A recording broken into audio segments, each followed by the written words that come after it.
Good afternoon, everyone. I guess normally someone makes a joke at this point, that it's my job after lunch to come back and wake everyone up, but thanks to the incredible music, that job has been done for me. So first of all, thank you for having me. I'm especially excited to be here because this theme of reconquering Europe is exactly how we're thinking about the opportunity for technology and its potential in 2018 and beyond. And I think we're at a point in time where there is huge potential for tech to help us to build the types of societies that we want to live in everywhere. And it's clear to us, and as I think you probably heard from some of the presentations this morning, Europe is going to be producing some of the most exciting innovations. But we also know that there are many challenges on that journey, and also many skeptics. For a long time, the narrative around European technology has been shaped by outside commentators who have often been making comparisons to Silicon Valley and reaching inaccurate conclusions. So 3 years ago, as you heard, we decided to put together what we believe is the most comprehensive and data-driven report to tell what we think is the objective, true state of European technology today.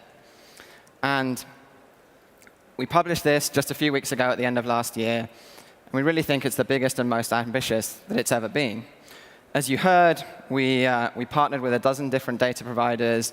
We surveyed 3,500 people, and we conducted more than 50 in-depth interviews. So what did we learn? Well, there were two main themes. Firstly, European tech today is the strongest it has ever been. Just a few years ago, people were questioning whether Europe could build global winners. But today, the question is now not if, but how, when, and how big. And secondly, now that we're operating on our own increasingly independent and virtuous cycle, free from what is happening elsewhere, we have our own blueprint for what a successful tech ecosystem can look like. So let's take a closer look. So it's clear to us that our founders, our developers, the operators that are building businesses are the lifeblood of the European tech ecosystem. And do we have that talent here? Yes. We have 5.5 million professional developers across Europe as a whole. And on that front, we're leaving the US behind, where there are only 4.4 million. Our education system here is producing more STEM grads, our employers are retraining, and we're increasingly self-teaching. And that's why today there are an incredible 500,000 more developers in Europe than there were last year. Technology and the people that build and shape it is the future of our economy. And it's really supercharging employment growth. Across Europe, technology jobs are growing 3 times faster than the rest of the European economy combined. And in some countries, we're seeing it's as much as 5 times faster. And what is more, that growth is accelerating. In 2016, we grew at 2.1%, and last year, it was up to 2.6%.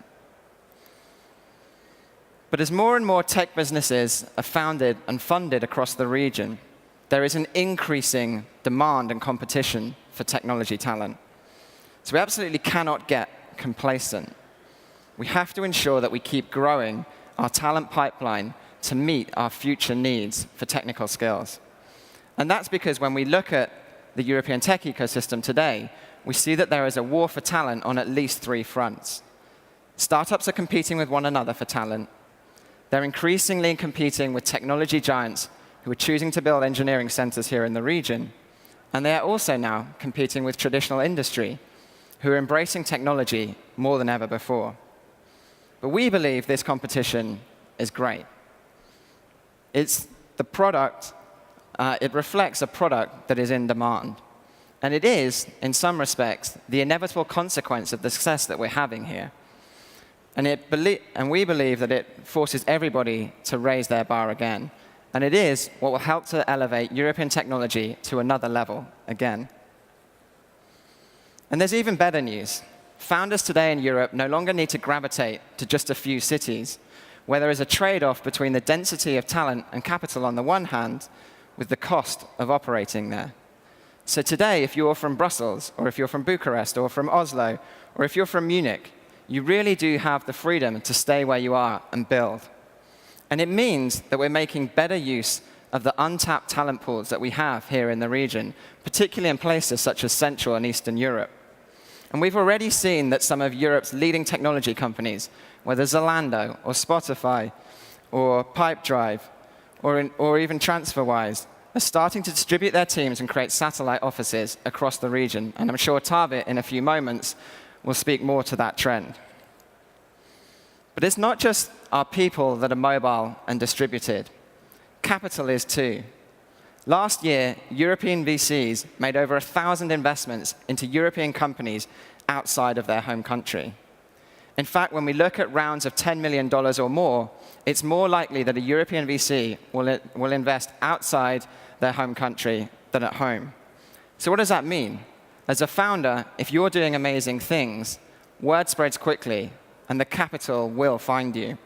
You just have to ask someone like Graphcore, who are building the next generation of chips for artificial intelligence in Bristol, 200 kilometers west of London, and they were tracked down by Sequoia. And so incredibly, last year we saw an amazing $19 billion being invested into European technology companies, comfortably exceeding the $14 billion that we'd seen the year before that. So the talent community and capital foundations here are strong. And what is also clear is that we're building our very own blueprint for success. We're not doing it a Silicon Valley way. We're not doing it a Chinese way.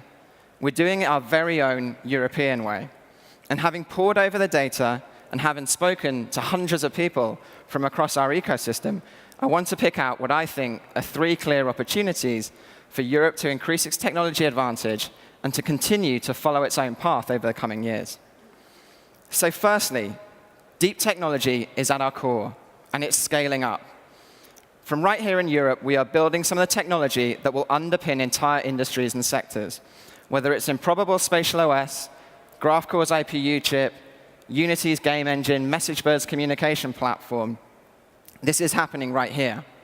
And in 2016, people were still questioning whether European entrepreneurs had the appetite to go big. They questioned whether European innovation was simply a feeder for the world's largest tech companies. We've always been producing that world-class innovation, but perhaps we lack the ambition, they said. Well, last year, we saw that founders in deep technology companies scaled up like never before. And the world's best investors have been ready to back them. All across Europe, some of the most promising deep technology companies raised big rounds from the best investors from Europe and beyond. So Europeans have always had the expertise to go big in the hardest fields of innovation. But now we have the ecosystem and the funding to give them the tools and the independence to do exactly that. Take Lilium, who we heard from earlier, from right here in Munich, who are transforming the future of transportation with the electric autonomous vertical takeoff and landing jet.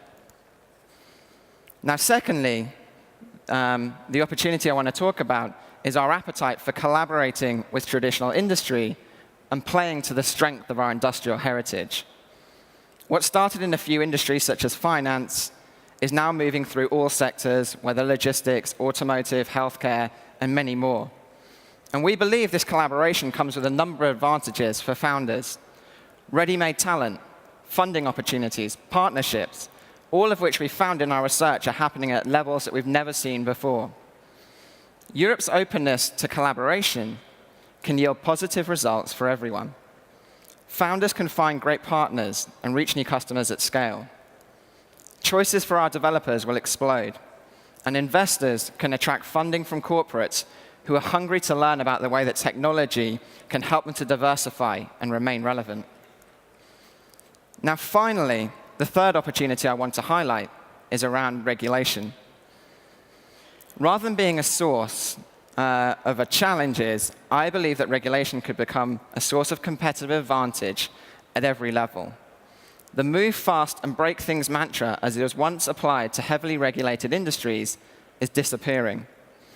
And if you take time to look at all of the technologies that are set to define our next decade and beyond, whether AI or intelligent robots or drones or cryptocurrencies, they will all require updates to today's regulatory frameworks in order to be commercialized and to reach their full potential. And this is especially important because when you look at some of the biggest macro challenges that we face, whether it's healthcare provision, food sustainability, carbon emissions, they cannot be tackled by governments alone.